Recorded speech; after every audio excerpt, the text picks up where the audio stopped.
Imagine signing up for what sounds like the easiest money you'll ever make. A simple ad in the newspaper. Male college students needed for a paid psychology study. $15 per day. No danger. No risk. Just a couple of weeks pretending to be part of a prison simulation. Easy, right? That's exactly what 24 young men thought in the summer of 1971 when they walked into the basement of Stanford University. But within just a few days, some of them would break down completely. Others would become disturbingly cruel, and the line between pretending and becoming would disappear. It started with a man named Philip Zimbardo. He wanted to answer a simple question. Are abusive prison guards bad people, or does the environment turn them that way? So he built a prison, not a metaphorical one, a real one. In the basement of Stanford's psychology building, hallways were converted into cells. Doors were replaced with steel bars. There was even a solitary confinement closet. Then he brought in his volunteers. All of them were screened, healthy, stable, no criminal backgrounds, just normal college kids. The roles were assigned randomly. Half would be prisoners, half would be guards. That's it. Pure chance. But what happened next wasn't random at all. The prisoners were told to go home and wait. Then, without warning, the police showed up. Real police. They were arrested at their homes, handcuffed, searched, read their rights, and taken away in squad cars. Neighbors watched. Family members were confused. It felt real, because it was real. When they arrived at the prison, things got worse. They were stripped, naked, deloused, given a uniform and a number. No names anymore, just numbers. One of them became prisoner 8,612, and from that moment on, that's all he was. Meanwhile, the guards were given uniforms, mirrored sunglasses, and wooden batons. They were told one thing: maintain order.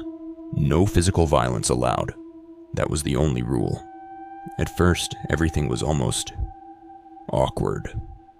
The guards didn't really know what to do. The prisoners didn't take it seriously. Some laughed, some joked. It felt like a game. But by the second day, something shifted. The prisoners staged a rebellion.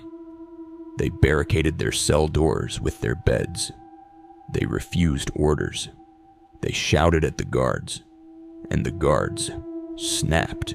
They stormed the cells, dragged prisoners out, stripped them naked, took away their beds. Then they singled out the ringleaders. Those prisoners were thrown into solitary confinement, the smallest, darkest space in the building. And from that moment on, the guards stopped pretending. They began waking prisoners up in the middle of the night for counts, forcing them to stand in line for hours, making them do push-ups, cleaning toilets with their bare hands. If someone resisted, things escalated. They used humiliation as a weapon, making prisoners wear bags over their heads, forcing them to repeat their numbers over and over again, breaking them down, slowly. And the scariest part, no one told them to do this. By day 3, prisoners started breaking. One began screaming uncontrollably, crying, raging. He begged to leave. At first, the guards thought he was faking, but he wasn't. He had a complete psychological breakdown. Eventually, they released him. But instead of stopping the experiment, they replaced him, and things got worse. The guards became more creative, more cruel. Some prisoners were denied food. Others were forced to simulate degrading acts. They turned prisoners against each other, rewarding good behavior, punishing the rest. It became less about control and more about power. By day 5, something deeply unsettling had happened, not just to the prisoners, but to the guards and even the researchers. Philip Zimbardo himself had stopped seeing it as an experiment. He had become the prison superintendent. He was making decisions, not as a scientist, but as someone running a prison. And no one stopped it. Not the observers, not the staff, not even the participants. Until one person walked in and saw it for what it really was. A graduate student named Christina Maslock visited the site.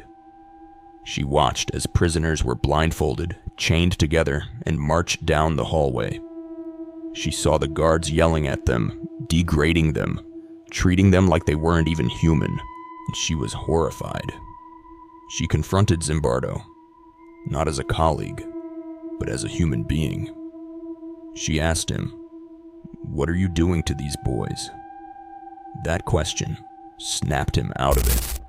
After just 6 days, the experiment was shut down. It was supposed to last 2 weeks.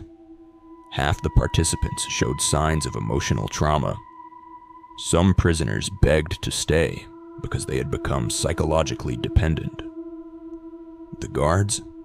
Many were disturbed by their own behavior, and the world was left with a chilling realization. These weren't bad people. They were normal people, put in the wrong situation, and in less than a week, they became something else entirely. So the next time you think evil looks obvious, remember this.